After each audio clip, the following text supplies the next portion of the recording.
Okay, guys, you remember the Yoruba poem I taught you one time like that, regarding hard work?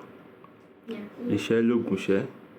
So I want you to recite it for me now, and let's see how much of it you can still remember. Okay, let's go.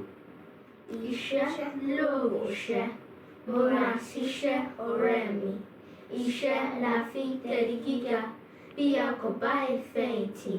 Bí ọ̀lẹ là rí, bí a kò bá rẹ́ni bójúlé, àtẹ̀ra mọ́ṣẹ́ ni.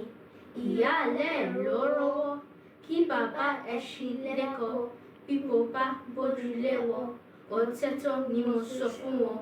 Ohun tí a kò bá jìyà fún, ṣé kì í lè tọ́jọ́?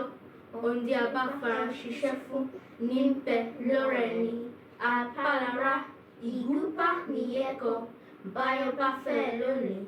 Tí o bá lówó lọ́wọ́ látúfẹ́ ọlọ́lá, àbí kò wà nípò àtàtà.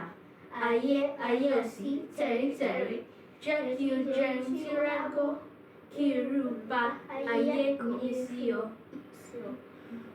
Ẹ̀kọ́ sì tún sọ ní dọ̀gá, múra kí o kọ dáradára. Ìyà ń bẹ fọ́mọ tí ò bọ́, ẹ̀gún ń bẹ fọ́mọ tí sá kiri. Má fòwúrọ̀ ṣeré ọ̀rẹ́ mi, múra ṣiṣẹ́ ọjọ́ lọ. Well done. Ẹ pàtẹ́wọ́ fúnra yín. Ó ń gbá lórí yín seriously. Ẹ pàtẹ́wọ́ fúnra yín. Ó dà bẹ́ẹ̀.